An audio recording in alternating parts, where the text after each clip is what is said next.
Hey guys, my name is Ryan and welcome to Overwatch Central. So the one trick argument has been going on for as long as one tricks have really been a thing in the game really. Whether or not players should be sanctioned for playing one hero and refusing to switch has recently come up in popularity since the bans of Fuey, which is a Tobian main, not a one trick, and Stevo, who is a Symmetra one trick. It's got a lot of people piped up and people asking Blizzard to be a bit more concise with whether playing these heroes is a sanctionable offense. Content creators, pros, and the community have already asked for some statement or word from Jeff Kaplan and the rest of Blizzard about this, and where they draw the line with these niche character mains, if at all. Well, finally, Jeff Kaplan has said something today about one tricks in a recent interview with PC Games N, and I want to talk about what was said and give my opinion on it and where that really leaves competitive. There is a way to have the best of both worlds. But before I get into what Jeff Kaplan said, we have a pretty awesome giveaway that Blizzard have provided us with some prizes, so thank you very much Blizzard for sponsoring this giveaway. We will have two main winners you can enter via the link in the description below, but both winners will get a gold Soldier 76 figure, a backpack hanger, a Cupid Deadly Overwatch figure, a Tokidoki notebook with stickers, and the big winner will get all of this as well as a May Classic Skin Edition, the Android, and a Zenyatta keychain. As I said, enter via the link below. We'll get straight back into the video. So this PC Games article, which is linked below as well, Jeff was asked about toxicity within Overwatch and the confusion around one tricking. He was asked if one tricking is considered in inverted commas actionable behavior, and he basically said it's complicated, which is fair enough, it kind of is. But then he goes on to say that I do think it's respectful to people to be willing to gel with their team's composition, but you can't ban somebody. It's not a bannable offense for just playing one hero as long as they're trying their best to win with that hero. I think the game gets in a very dangerous state when we tell you who you're allowed to play and not with the game functioning like it does right now. With the game functioning like it does right now. Quite an interesting thing to sort of say at the end of that, and I think it does suggest, it might be a little bit of a tinfoil hat, but it does suggest that more changes are coming into the game that may change how heroes are picked within Overwatch in competitive, which again might allude to the idea of a role queue within competitive. Kinda don't want to get distracted by now, I want to talk about what's in front of us here, but that's just something to bear in mind, I guess. Before I give my 2 cents, I want to hear what you think in the comments below about this. I'll try and set up one of those YouTube polls on the video for you to give your opinion, whether you think you agree or disagree with Jeff Kaplan here, but this is me we're talking about. I'm effectively useless. For me, it's a really frustrating answer to hear, but I think when we take our emotions away from something like this and try and take a sensible step back, it does make sense from Blizzard's standpoint. For Blizzard to create rulings around one trick and refusing to switch niche heroes, I guess we should call them, then you need to be incredibly specific when it comes to those rulings, even going down to the maps that they're played on and the teams that you're on. But then Blizzard run the risk of alienating certain heroes in the Overwatch pool, as diverse as it is, because they are marked for being reportable. Now you can't actually play Doomfist, for example, in competitive at all,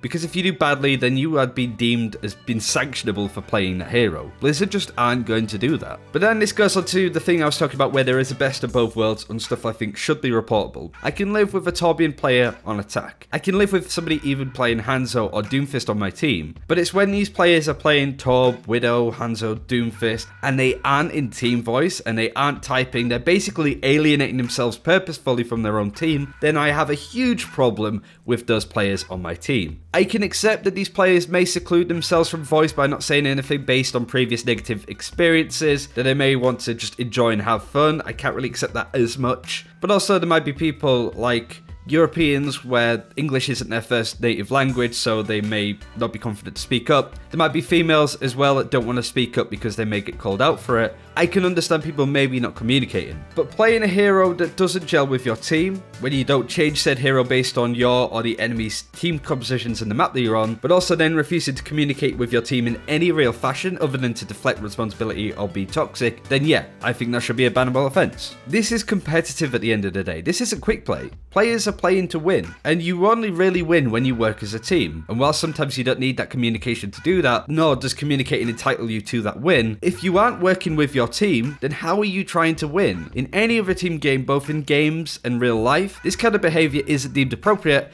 and it just shouldn't be there. A good example is having a Widowmaker on your team that isn't in team voice or just isn't talking. You're on something like Junkertown, which is a pretty decent Widowmaker map. The enemy have a Reinhardt and a Risa. You're not going to break through those barriers, and everybody's hunkered out behind them. If you're not changing based on the fact that you are being countered, you're not being effective for your team, and you're not trying to work with your team, you're just doing that, then I think that should be a sanctionable behavior. But of course, Blizzard aren't really going to sort of set this up, because again, you have to be specific about these situations and the criteria that these characters have to hit. Blizzard will have a big whiteboard in their office talking about toxicity and one tricks. They're just trying to work out the best way to approach this for both sides and to really set a solid standing for the rest of competitive as it goes. So far, the changes that we've seen with performance-based SR and all that have been really good and honestly a breath of fresh air. However, this is Blizzard's biggest challenge that they have to do with Overwatch now. And I hope within the next few months we can really see a solid option so everybody's on the same page. But again, let me know what you think of all of this. Do enter the giveaway. Big shout out again to Blizzard for supplying all of the gifts for free. Love them to pieces. Like and subscribe if you haven't already, and until next time, take care. We'll see you then.